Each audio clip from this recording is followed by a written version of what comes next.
All right. Hello. Let me get this image off of here. There we go. Hello. Hi. My name is Tyler Patrick. I'm the host of the KryptonReport podcast. And I am hosting today the podcast with Sean O'Connell, author of the Release the Snyder Cut book. Are you able to hear me, Sean? Make sure I'm coming in clear. Loud and clear. Can you hear me? Yes, I can. Awesome. Just wanted to make sure. Busy day. So, all right. Yeah. Welcome, Sean. It's good to talk to you about your book and see how you've been doing. And I got to enjoy your podcast. I listened to the recent episode about The Conjuring 3. I'm a Conjuring film fan, and I was very interested with, I want to pronounce it correctly, Chavez? Michael Chavez, yes. Taking over as the director, because I'm a very big fan of Juan's. So I saw that you guys had talked to him, and I was dialed in. I was excited to hear that. So it was a good time. Yeah, that's a tough gig to take over because Juan is such a master of horror. But obviously, he's shifting over to Aquaman and is buried in that world. So passed the Conjuring baton. I love that he's like, all right, I'm going to do this action movie. Then I'm going to go cleanse my palate, do this low budget horror movie. I'm going to do this action movie, and then back and forth. And, we won't, this is a whole tangent, but I was excited to just, see that you guys were interviewing Chavez. I think he's a very solid, good director. Mm-hmm. There's something about the way Juan does something that just plays on your non-expectations. He knows how to hold that suspense just a little bit longer, where you think you're about to let go, and then what he brought to that one sequence with the trench in Aquaman that one sequence was so successful in terms of how he pulled it off that there was talk of doing a spin-off trench movie, because people just loved the way he handled that scene. So yeah, he's a totally gifted director. Yes, he is. So Sean, welcome once again. I'm wearing my support for my Justice League, Snyder shirt. And I just got some questions I worked up here, but I thought we would just kind of chit chat. It's exciting that I like to type everything out so I don't forget. But that you work for CinemaBlend, which is a great website that I visit often. And then I hadn't put the two together yet. And I was like, it was like a light bulb came on. I was like, aha. So I was like, oh, okay. Yeah. Yeah. It's that guy. All right. I've been with CinemaBlend for, I think almost 8 years now at this point. Just starting off as a staff writer and working my way up to features and then their news director, and then all the way up to managing editor. So. Well, congratulations. It's a great gig, and it's funny because I was a fan of your stuff until I realized that it was you. I was like, it was like the meaning of two different things. Like, oh, hey. Good. So, that's better than the opposite. If you were like, who is this jerk? Who am I talking to? Like, what? This guy. So here I got some questions for you. I saw on your profiles doing some research. You live in North Carolina? Yes, sir. Awesome. I lived in North Carolina for a while. I lived in King, which is right outside Winston-Salem. It's a little small town nestled between Mount Airy and Winston-Salem. Okay. And I worked near, near Charlotte kind of area, but I love North Carolina. It's great. So, it's a beautiful place. I've called it home for over 20 years now at this point, and it's a weird little off the radar state in that, people might come here to vacation, but they head to the beaches or the mountains. But there's these quiet little pockets, Charlotte, the Research Triangle Park, which is the Raleigh-Durham area. It's very college driven. College sports are huge down in this area. And the weather is just ideal. It's never too hot, never too cold. And so, we love it here. So that leads me to ask, how is it living in North Carolina and then doing the job that you do, being in the Hollywood news and everything, and not being physically there? That's a great question, because it is hard. It's a challenge you have to almost establish yourself first or early on, because I'm in Charlotte and it's not considered a major market. And the closest thing to us would be Atlanta to the south, or even Washington, D.C. up to the north. And over the years, I've watched Charlotte kind of grow and become a bit of a player on the Hollywood radar. For a while, the North Carolina was a great place for filmmaking. People would use the backdrops because you had the beaches, you had the mountains, you could have city landscapes, you can cover a lot of different areas in states, but then we lost a lot of that filming to Georgia. So I was kind of positioned here to go cover like Hunger Games filmed here, Iron Man 3 filmed here, a lot of the Sparks movies filmed there. Yeah, I know that because see that's what drove us to North Carolina. Mm-hmm. I won't go into my whole story, but that's what brought us down there. And then a friend of ours, her sister's husband was from the location where they had filmed the Nicholas Sparks movie, Safe Haven. Oh yeah, okay. So we had went out there, checked it out. And wasn't the first Conjuring filmed in North Carolina? I got to go to that set actually and watch them film. And I remember that when Kevin Smith was down there for Tusk, because that's right as we had moved down there, and I was like, "Hey, that's funny." Yeah.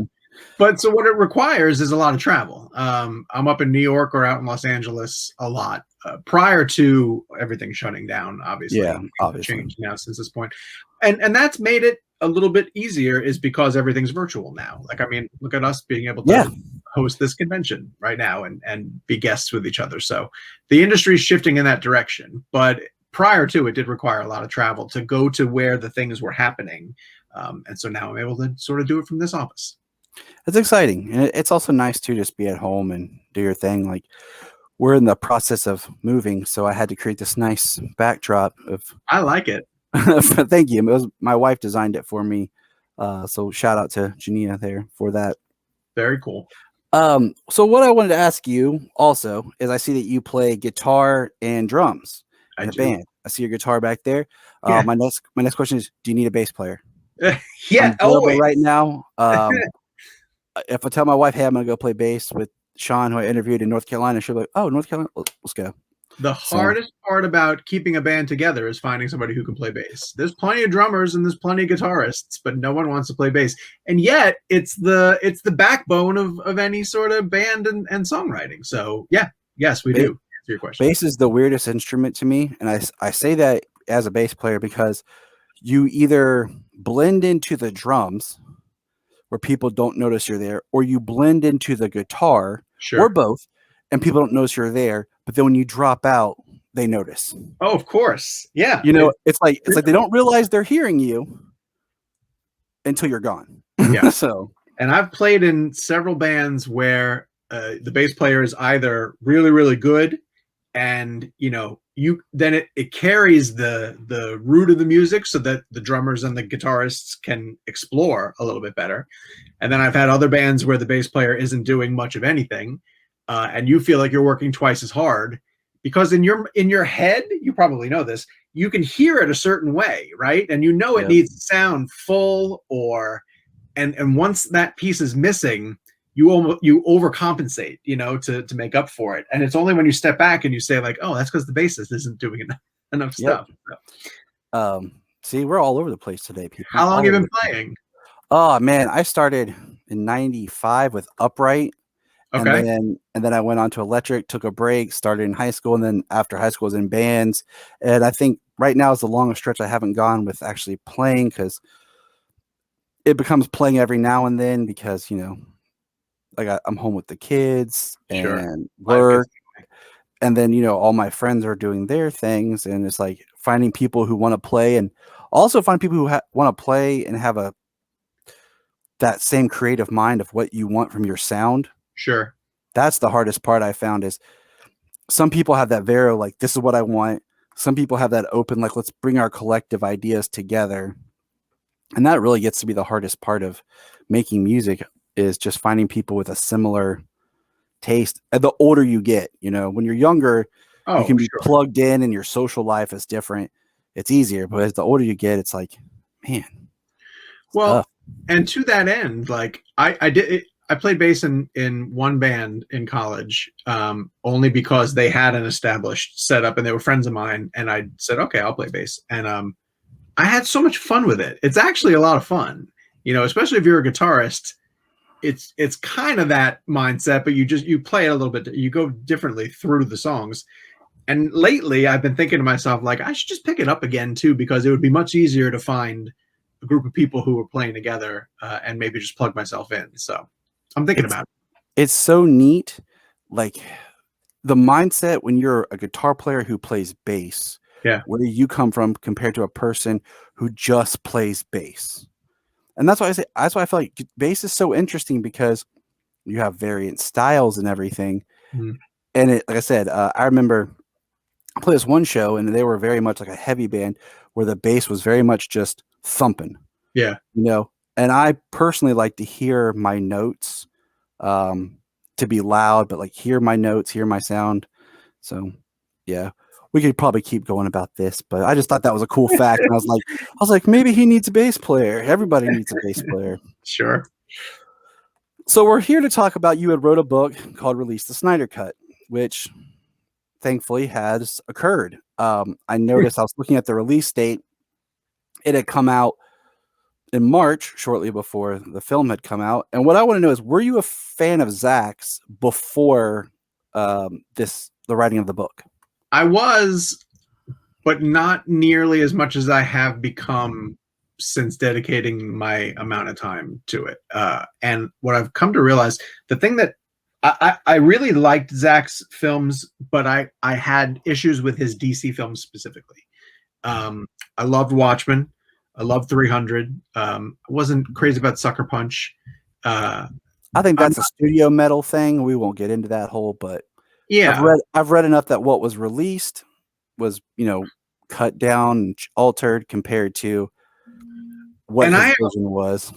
I had a lot of issues with Man of Steel, and then I liked BVS.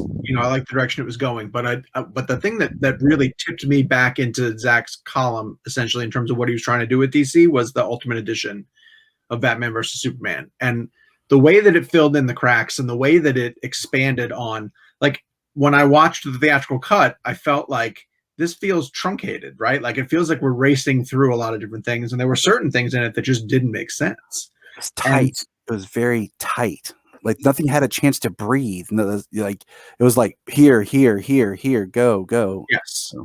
Right. And when you get Lex, driving the bus essentially through a lot of the things that happen over the course of the film, and that motivation gets filled out more, and you get amazing scenes of Clark, like, investigating. You get Clark. You actually get Clark. Yes. So that's when I kind of opened my eyes more to, like, oh, there's a lot more going on in Zach's DC films specifically. And so I kept going back and rewatching and rewatching. And I've come to really appreciate Man of Steel. It doesn't mean that I've overlooked some of the issues that I've had with it. There's a couple of key things that, like, still, when they happen, I'm like, is it the one where he jumps between the tanker as the tanker hits the building and blows up? Because that's like one of mine that I'm just like, you could have just stopped the tanker, man. You didn't have to do the cool slide between, because now, like, the tanker blows up and, like, keep building. I'm like, That is no. My biggest thing is Jonathan telling him it would be okay to let people die. I can't get past that. Like, I'm always going to have an issue with that, and it's just, I don't know. I'm not quite sure. I understand it. I completely understand why Zach is doing that in there. I don't agree with it, but that's okay. Like, you're allowed to do that. So yeah. So that brings my next question is, which film would you say is your favorite film of Zach's? Oh, of his DC films or in general? Overall, in general. It's probably Ultimate Edition of BVS. That is such an ambitious film. And when you look at all that it accomplishes, it's really fantastic. I love, right from the get-go, how it figured out a really clever way to put Bruce into the end of Man of Steel, and show you that this is how a very distrusting character like Batman would be extremely wary of an alien creature who had the ability to potentially wipe us out. Like, that's a great motivation for moving Batman through this world, or introducing him into this universe. And that's a hard thing to do. And I know that people at the time wanted to see, like, a Batman Superman team up movie, and Zach just chose, like, no, I'm gonna come up with a story where they are antagonists, but give you a legitimate reason why they're antagonists. And it wasn't until Ultimate Edition really laid out how and why they were being worked against each other. by Luther that I was like, oh, this is really, really great. And that's the one where I go back and rewatch that multiple times. So I think that's got to be the one. I really appreciated the introducing Batman older. I like that we jump ahead in his career so that if we want to, at the time, we won't go down any rabbit holes, but at the time, like having an older established Batman. So if we wanted to throw in Robin, Batgirl, Nightwing, anything, we could then, be in the sandbox with those. We didn't have to do this film introduces this person, this film introduces this person. So I liked, and personally, that was before it was even announced or anything. A friend of mine were just chit chatting about how would you bring Batman back, or would you do another Batman film? And I said, if I did, I would jump his story ahead. I wouldn't start from the beginning, and I appreciated that. As far as, and yet, what does it open with? The murder of the parents. that's, I mean, I think it's like if you're directing Batman, you're like, I have to put my stamp on it. Like, I feel like that's every director. Cause I mean, even Schumacher tried to put it in there when he did Batman Forever. Yep. So it's like every director's like, I have to put my spin on the murder. And I'm like, okay, but at least it wasn't a whole long drawn out scene, Yes. Yeah. So with that, sorry, what is your favorite character from the Justice League in the character period and then in the films? My favorite is Flash, because I really love that story of him getting into sort of criminal analysis, criminal investigation in order to prove what had happened to his mother. I think that's a terrific story. I love the element of Reverse Flash. I think he's a terrific antagonist. Batman's obviously got the best rogues gallery. No one's going to question that.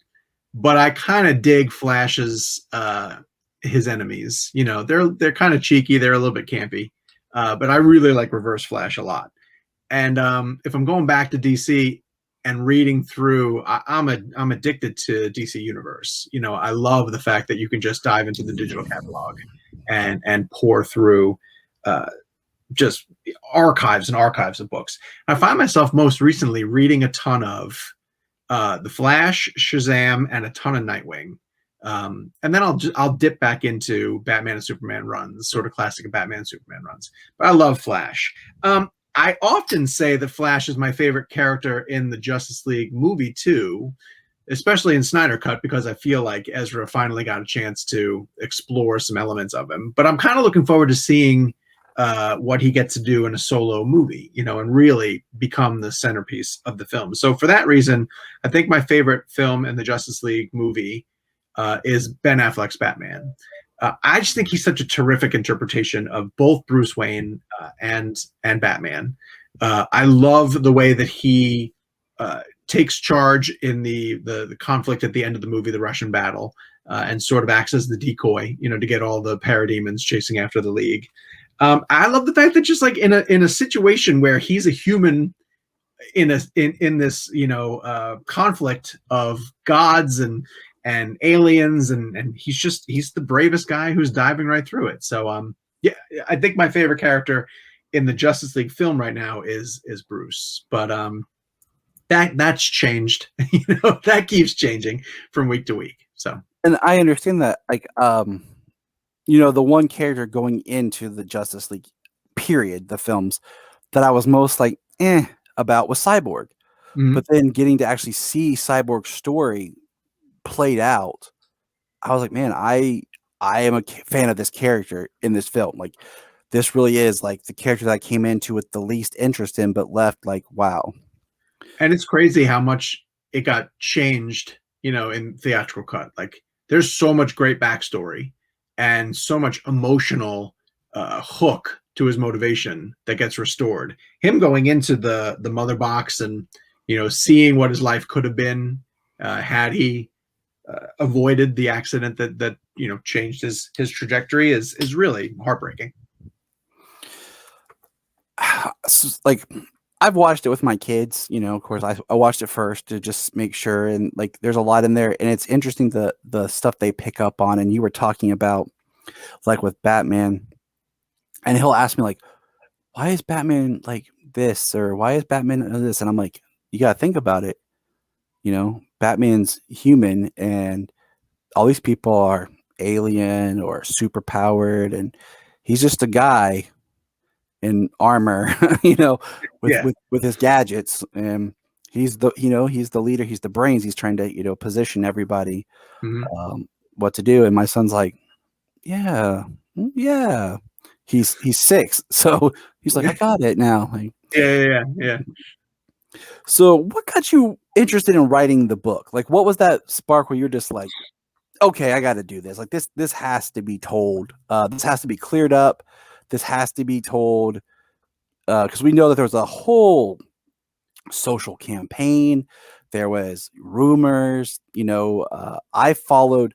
I followed Man of Steel, BVS, and Justice League ridiculous to where I had copies of all the trailers, every little promo snippet, like the AT&T when they did little like advertisements, and like I had noticed footage in those that weren't in the theatrical film, and Hmm.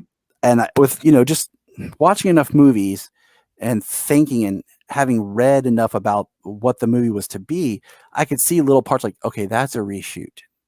That Hmm. is a reshoot. That is different. And then, so when was that point for you where you were like, I have to say something? Well, it really was happening over the course of everything that you just discussed, which is seeing this play out over the course of Zach stepping away from the film, Zach getting replaced by Joss Whedon, the fact that the theatrical came out and was as bad as it was, like all of these elements were always really interesting to me. But just the way that you described that now really speaks to why I wanted to put this story on paper, is because I know that there's a fan base. It doesn't really matter what your fandom is, whether it's Star Wars or Marvel or Star Trek. Like, there are people who are so passionate about certain material that they are going to, as you say, collect every trailer, and analyze every piece of footage. And a Justice League movie is extremely, extremely important to them. You can see people who are watching over my shoulder, like I'm a Marvel kid, and I loved the act of seeing the Avengers get together. And when I stepped back and thought about how, if you're a DC fan, if you're a fanatic of these characters and you love them and you've loved them your entire lives, and this is your opportunity to see them in live action, paired up for the very first time, and what you get is that theatrical cut, that the studio decided this is good enough, just take this and be happy with it. It's such an insult, it's really a slap in the face at people who have supported these films and have invested in these characters. And I wanted to sort of document that disrespect, because I think that it's unique to the film community. Quite often, filmmakers are really trying hard to deliver something that fans would enjoy. So as I started to really piece together all of the things that had gone wrong, I realized that there's a much bigger story going on here, that could potentially propel a book. And then the next step to it was, my wife was the one who sort of said, like, okay, the film element of it is really interesting, and I get why you're interested in all of that, but she's like, I'm way more interested in the human element of the movement and the people who are spending all their time on social media and pushing the hashtag and raising money for AFSP. And once I started to figure out that whole side of it, I was like, oh, there's a great story here. And truly, I mean, the reason I'm in film journalism in the first place, the reason why I love movies as much as I do, is because I just love stories. I'm a story junkie, and this is a terrific story from no matter what element you take it from, whether it's Zach's side or the Hollywood side or the fan side, like all of it's compelling. And so as long as you can get to the heart of what makes it interesting, I figured it would be a pretty good book. And you're talking about, putting together the book. One of the questions like I thought about would how, like, you have, of course, being with CinemaBlend, the ability to talk to more legitimate sources, but how are you able to kind of navigate to understand what was real, what was studio puff, what was just fiction and rumors, so that you could tell the most clear story and understanding of what occurred? Yeah, it's hard because you have to put a lot of faith and trust into. I try not to follow up with too many people because there's plenty of people in the movement who live anonymously, and who weigh in and contribute behind screen names that you don't necessarily know who they are. But that's what journalism is. Journalism is constantly backing up your sources, checking and double checking and making sure that the story that you keep hearing from the same people gels. And you have to remember that a lot of time when I was doing the research for this book and trying to get the story on record, the people I was speaking to and getting to go on record, they didn't think while I was interviewing that the cut was going to come. This was all being done months before HBO Max had agreed to do it. So these were people who were still very invested in getting the message about, hey, we want to see the Snyder Cut come out. But I will say that there were a lot of people who were working behind the scenes on the Snyder Cut movement who didn't want to have their names attached to the work that they were doing, because they honestly believed, and it took weeks, if not months, of convincing them that, hey, this is in your best interest. They didn't want to pull any focus away from the fight to get Zack's movie restored. They never wanted to make it about themselves. And so that lent an air of, I think I can trust where these people are coming from, because they're not in it for themselves. They're not trying to make it about themselves. They're keeping their eye focused on the prize of getting the Snyder Cut of Justice League restored. But of course, everything that I picked up, like you said, being at CinemaBlend gives you access to other people who are in positions of power who can either verify or shoot down or point you in another direction. There's a lot of elements where you get told something and you go to verify it and it kicks you up to the next level, and then you pursue another sort of avenue, and all of that just takes time. But that's part of the journalism process. One thing with the whole Snyder Cut, and I say this as I'll say this as a person, even if you're not a fan, the idea that somebody worked on a piece of art, worked on a film, worked on a story, dedicated time, and then that was completely altered and changed, and what was given was of such a lower caliber. Just from that point, I would be like, well, the artist deserves at least to have his vision seen as best as possible. That was one thing from the whole, the Snyder Cut thing was, even if you're not a fan, just step back and look at all the images and all these scenes and things that have been released that weren't in that film, and just think that there's something wrong here. That what you're given doesn't feel, it doesn't feel, I mean, first of all, the movie didn't feel like the way Zack would direct. I'm very surprised. In my head canon, I just refer to it as an Alan Smithy film. Yes. And I'm very surprised that hasn't gotten. I'm surprised that Zack's name was even attached as directed by on it. Just and how the rules and all that work with, because you can definitely see a lot of scenes that are reshoot, but definitely retooled. Scenes in the theatrical, and I would have pushed please remove my name from that film. Well, and there are a couple of elements throughout the course of the story of the Snyder Cut that, had one or two things happened, I'm not quite sure that the fans would have fought quite as hard to get it released. One I think absolutely is Zack's most loyal fans were furious that his name was on that horrible cut. And if it were Whedon's movie, if it was credited as Whedon's movie, I'm not sure that they would have been as upset. It was like an insult to the fact that it was Zack's movie. The other element of it too, that is that the theatrical cut ended up being as bad as it is. It's as sloppy and poorly thought out and really just slapped together as it is. Because I always make the argument too that if theatrical cut of Justice League came out and it was okay, not great, but passable, then I think 50% of the people who were in the Snyder Cut fight would have been like, all right, it wasn't Zack's vision, but it wasn't terrible. And they would have just moved on to the next Aquaman, Wonder Woman 1984. They would have just kept going with the DC universe, But it's because it was as horrible as it was that it compelled the people to go back and take a look at the earlier trailers and say, am I not going crazy? Was I not promised something that at least looks decent. You know, like by that point, Mhm. Zach had the San Diego Comic-Con trailer, which was 2.5 hours, 2.5 minutes long. Mhm.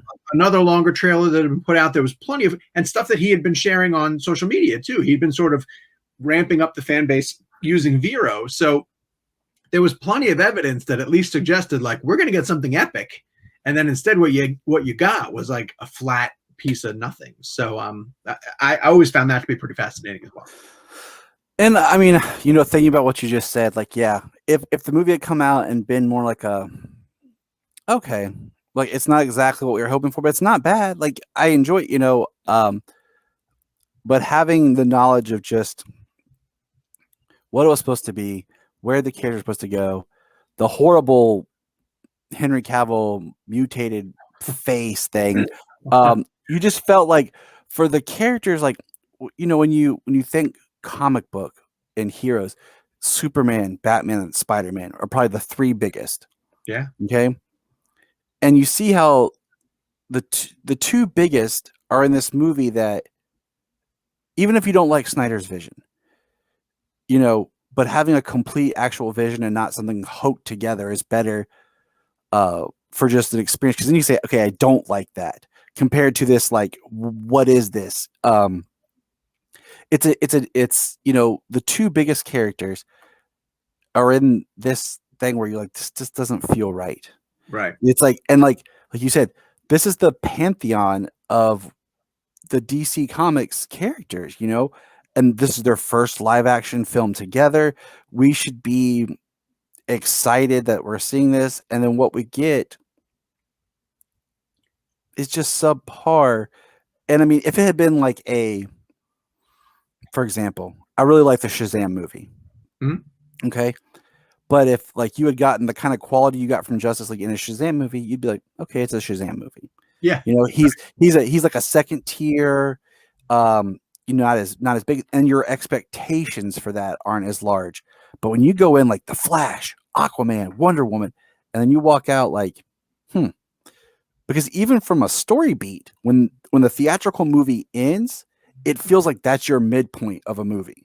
Yes. It feels like, okay, like we're about to go into the third act, but it's like this is done. Yeah, it does. Yeah, it definitely doesn't help that there are 2 chapters before it that set a tone, right? That establish what this world can be, and then you step back. Like if this was the first movie in a franchise, you'd be like think about like the way that the Fantastic Four tried to get launched, and came across as like a kid sort of movie. Mm-hmm. You mentioned the Shazam movie, like that's a pretty good accurate representation of a character who is a kid, who then gets blown up to superhero proportions. Like I understand why you keep that tone. But the comparison I kind of make to it is you mentioned Spider-Man as being as huge as he is. Like by the time they got to Mark Webb's second Spider-Man movie, The Amazing Spider-Man 2, there was a lot of studio meddling going on in that case. And there is a very small push to get the web cut, of that movie out there. I would love to see that. I would too. But by that point, we'd already gotten 4 Spider-Man movies, right? Mm-hmm. So the fans aren't as furious because they're like, well, I've got a bunch of other Spider-Man movies. Like, you don't have other Justice League movies. That was your Justice League movie. And people couldn't get past that. And I don't blame them. I wouldn't either.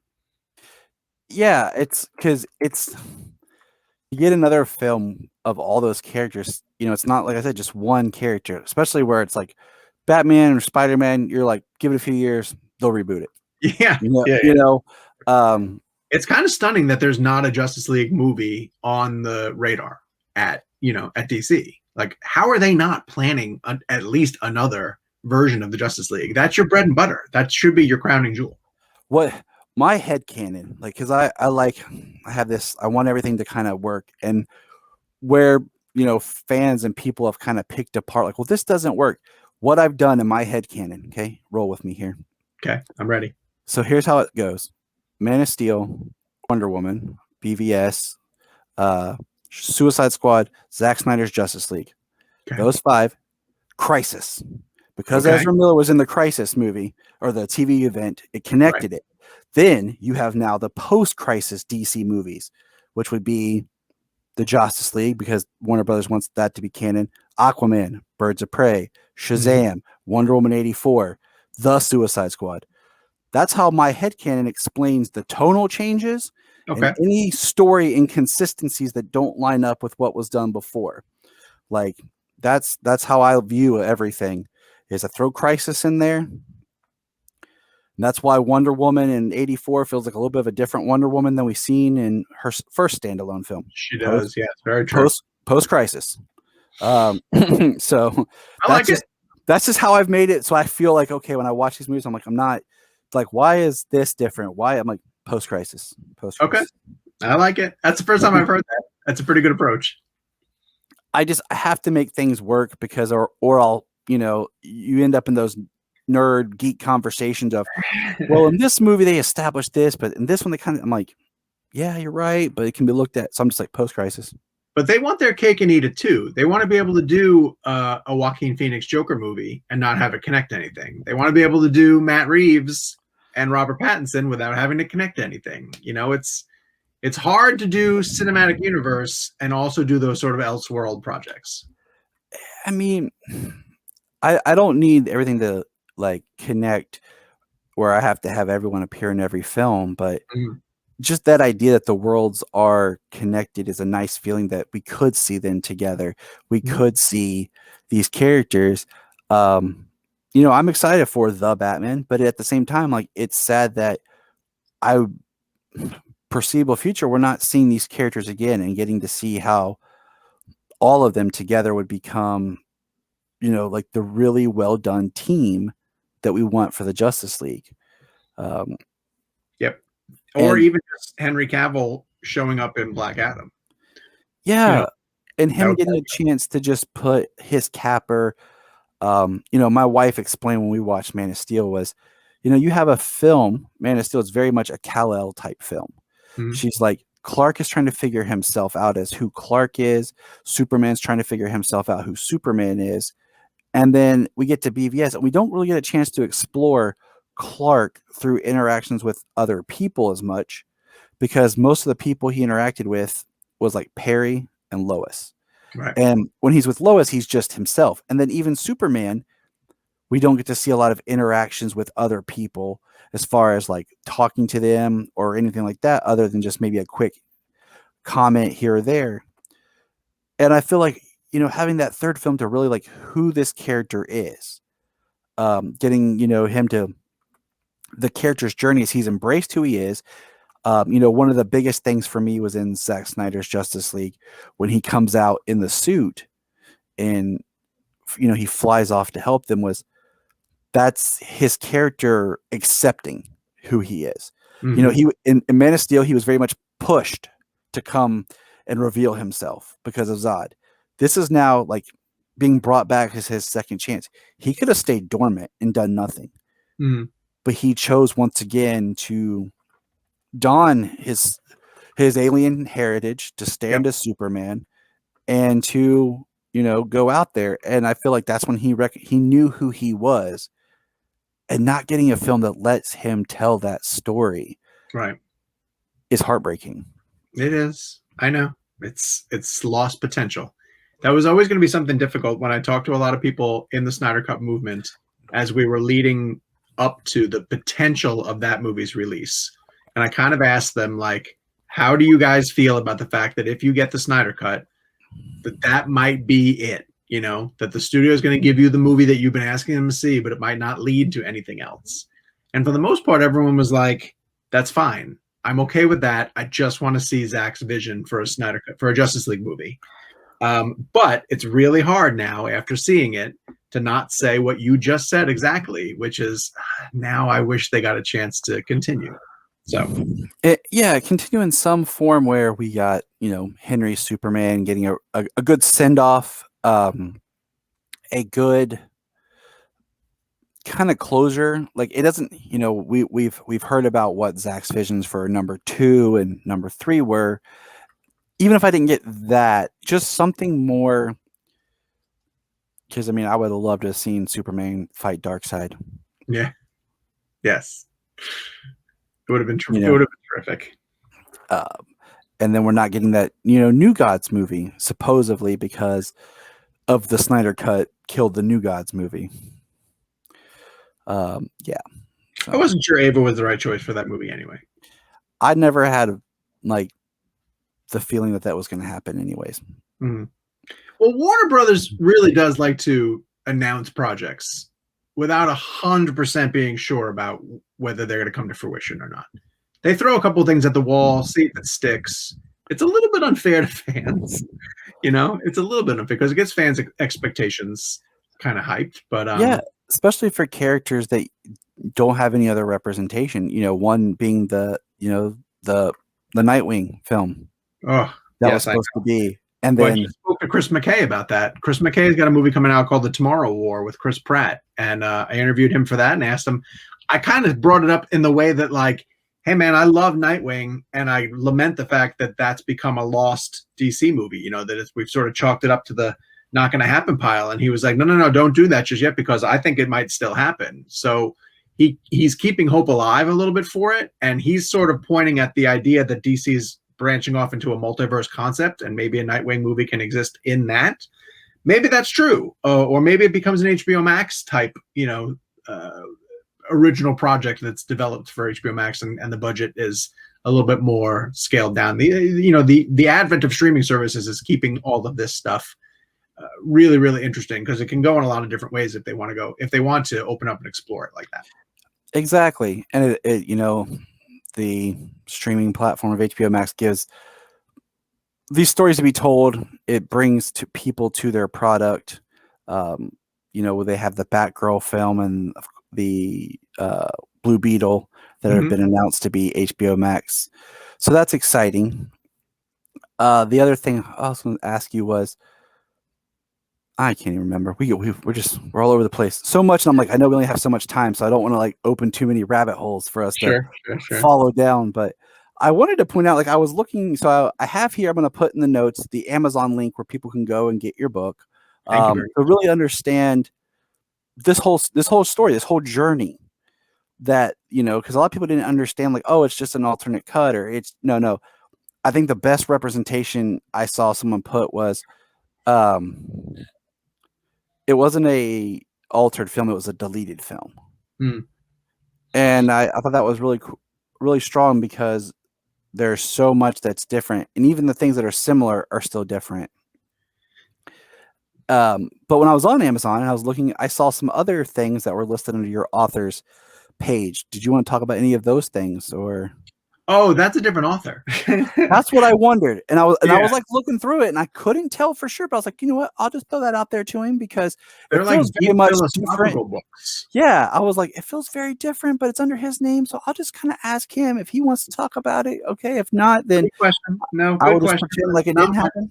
And I've tried to get Amazon to separate because I'm sure that guy doesn't want me associated with his philosophical books either. But yes, no, those are not mine. But I am working on a second book as we speak, and it's dedicated to. It's funny you bring up Spider-Man. Spider-Man is my all-time favorite character, and this is going to trace his sort of journey through Hollywood and the ups and downs that have come with the Raimi films and how they came to a halt, and Mark Webb's trip through, and then the passing of the baton to Marvel and Sony trying to cooperate together. So I'm going to explore all of that in another book that's probably going to hit bookstores in 2022 if all things go according to plan. So, well, I mean, that would be fascinating because just the canon film, the James Cameron. Stories of how that came, and then the changes that occur just in the filmmaking process.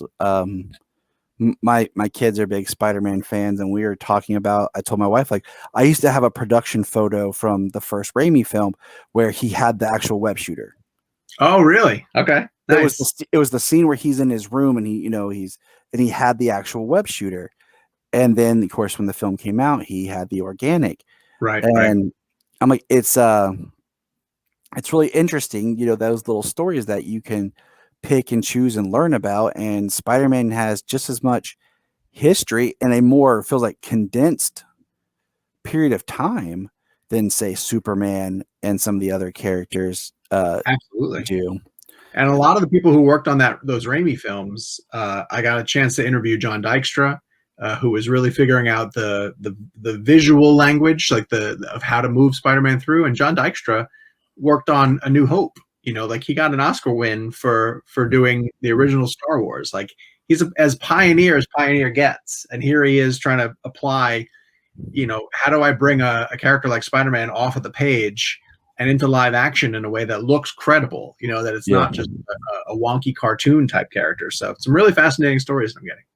I always thought that Spider-Man was a great character, and I always felt like it was as if someone looked at, and I mean, this can be true or not. It feels like they took Jimmy Olsen and Superman and was like, put him together. Yeah. Like if I'm going to make my DC comparison, I was like, because he has a lot of those same aspirations of both those characters.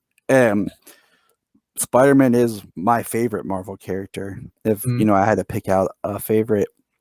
And so I would look forward to reading that book, just to see, because it's coming your way. Yeah, I mean, it would be great, because one of my favorite books, I'm blanking on the author, and I totally forgot till we were talking, was called the $1 Billion Batman. I read it about 8 years ago.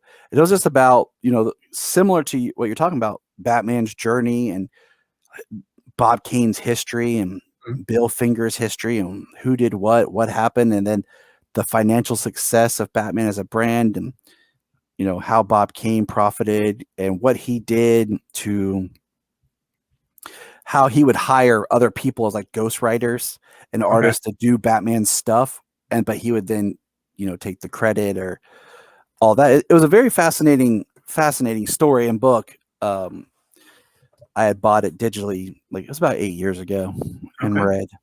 So it'd be interesting read for you sometime if you ever feel like it. I'll definitely jot that down. Yeah, I'll definitely jot it down. So coming back around, we appreciate the work of the people who, took the time out to push for Zach's film. We appreciate people of note and credit, much like yourself, being involved in, creating this book to tell the story, because when you were working on this book, you had no idea the film was coming. No. You were creating this book, and it just happened to work out that your book was released shortly before the film. But if it hadn't been released, this was a way to say, hey, there's so much going on around this film. What's true, what's not. Look, this is what I've done from a integrity, from a journalism. I'm not just some, blogger out there posting, hey, Warner Brothers, love Zach. You're like, I've done the homework. I've done the research. This is the story. And, it's appreciated from fans, and even, general audience who maybe not read the book will just being able to be like, okay, there's legitimacy to what this whole Snyder Cut push was. There's a story here. I mean, a lot of people have compared it to the Donner cut of Superman 2. Very much so, which took 25 years to happen. People don't realize how long, and not that fans were pushing for that, but like every once in a while that topic would come up, and they'd be like, well, there's a longer cut, or Richard Donner filmed a lot of footage when he was doing the first Superman movie, and then almost casual audience would be like, oh, I didn't even know that. I didn't realize that there was a different thing. No, you're right. I just wanted, even without knowing whether the Snyder Cut was coming, there was enough really cool stuff happening in the movement, and there was enough drama associated with what had happened to Zach and what had happened to the theatrical cut, that I wanted it documented, and so that somewhere down the line, if and when the movie came out, that people would be able to point back at this book and sort of say like, oh, this is what had happened back then, and these are the people who really gave of their time and their resources to get this version of it released. But I'm telling you, I still cannot believe, I can't wrap my brain around the fact that with a month before I had to turn the manuscript into the publishers, Zach goes on Vero, and announces that it's coming. And then my publisher's saying like, okay, we can give you an extra month. We can push your deadline back. Go get all the quotes you need to finalize this. And then, because what people don't realize is that the book has to get turned in, a good 8 months before it actually hits shelves, because it goes through an entire editing process. There are copywriters and editors who are fact checking everything that you're putting in the book. They don't just take it and publish it. Oh, thanks, man. Print. Yeah. There's layout issues. There's cover issues. There's all this stuff that has to happen. So I knew that it was coming in 2021, the book at some point, and they had been telling me first quarter, that's where, and then COVID happens, and literally disrupts every link of the publishing chain, from people having to work remotely that aren't used to working remotely, and the publishers figuring out that aspect of it, to just how you get the book. Like I have people in the UK who have been patiently waiting for this book to get there. And the way to get books overseas has completely slowed down, and they've been pushing back the release date on that. So you're aiming at a target, and the target's constantly moving, and yet somehow the book still lands, 2 weeks before the movie hits HBO Max. Like, that's impossible to me, and I will never understand how lucky I was to have the timing of that sync up the way that it did.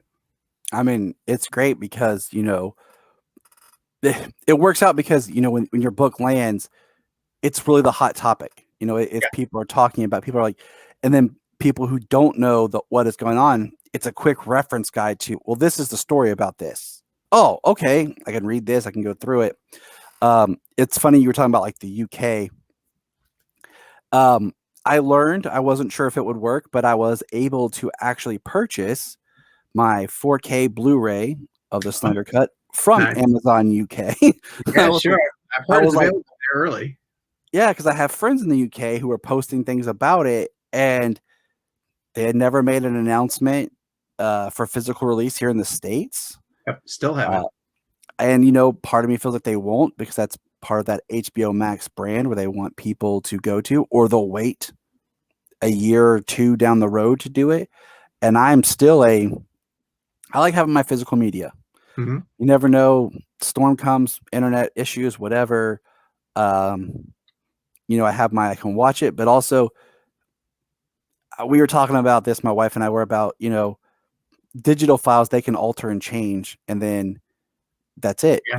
You can't, but having that printed, like, this is same thing like a book, like, this is printed. I have it. I'll go lock it in a vault because I've waited, this movie I heard about, I was looking, 2016, they started filming. Yep. I looked at my Blu-ray. Did it arrive? It's there? Okay, yep. Good. Very nice. It's packed with everything else, as we're trying to move, but I have it. Yeah. All right, good to know. I look at my son, I'm like, when you were 1 year old, your sister wasn't born yet. We watched the trailer for this movie, Yeah. and it's been in my mind. And the whole, current DC thing is just crazy that Man of Steel came out, BVS was announced. And by the time that BVS came out, my son had been born and was 1 year old. Right. Just how much everything had been talked about, that now I'm like, the movie that I was promised in 2016, I now have finally, and I have my kids and they've grown up. Imagine if you had to wait 25 years like the Donner fans did, it would have been insane to get the Snyder Cut 25 years from now. I mean, but it took Superman Returns to bring the Donner Cut, and it's crazy because I feel like you didn't have the means like this, like hashtags and everything like that, to really push that, and no one thought in that mindset of alternate cuts or a director's, and that's just something that's built up over time with DVD, VHS, now digital streaming, where it's possible. Sure. The advent of streaming, I've said that I don't think the Snyder Cut would have arrived nearly as quickly as it had if not for streaming. Or maybe not at all. Yeah. Just because of it might have been just a physical release or something, just because of the legalities of hoops and about releases, and we won't go down that rabbit hole, but we're all grateful for the digital release, at least. Absolutely. Sean, I want to thank you for coming on and talking with us today. I know that, you're busy. Everybody's busy. I appreciate you taking the time to talk with us and share your journey and chit chat about music with me here. My bass player. Of course, Tyler. Thank you for having me, man. Really great interview. Good questions. Oh, thank you. Thank you. I appreciate that. I want everyone to check out Sean's podcast if you want to give a quick plug for it. Sure. It is called the Real Blend Podcast. It's REEL. It is dedicated to all things entertainment. Obviously, we go over film, and we've been dipping into some television streaming. We're weekly. We come out, well, we don't have a specific date that we come out because we record all over the place. But one of the things that we do is we interview directors. Directors who do sort of these press junkets don't really love the quick sort of 4-minute interviews that the stars have perfected, and so we give them a long form 20 to 30 minute segment to go in depth into their films, and we've had some really great guests over the years. So go back and check out the Real Blend Podcast wherever you get your podcast needs met. We have a YouTube channel that people can go and subscribe to, and you can get a video element to a lot of the interviews that we have. And then CinemaBlend is always doing some type of the superhero comic book and mainstream entertainment coverage, so make sure you follow us on CinemaBlend as well too. And that's how I learned more about you. Just like I said, putting the two together and realizing, oh, same person. Yeah, that's that guy. So I appreciate it. Thank you. We have a quick promo coming up here for what you'll see later for today. Also for the Actors Fund. And if you're not familiar with the Actors Fund, we have a promo for that so that people understand that not everyone in the entertainment industry makes a ton of money. There are, actors who don't make a lot of money or don't have the resources that normal jobs provide. That the Actors Fund helps, people in all positions, from your best boys, your grips, and everything with times like we just went through with COVID. So if you would like to check that out and see what that's about, we appreciate that. We're trying to raise some money and awareness just to help those people out, in this time. And once again, Sean, thank you. Always a pleasure. Thank you. And I think, Kelly, you got it pulling up now here for our ad. And this convention is also a fundraiser for the Actors Fund. The Actors Fund fosters stability and resiliency and provides a safety net for performing arts and entertainment professionals over their lifespan. You can support the Actors Fund by following the link below and donating. Every donation also enters you into our sweepstakes and gives you a chance to win these fantastic prizes.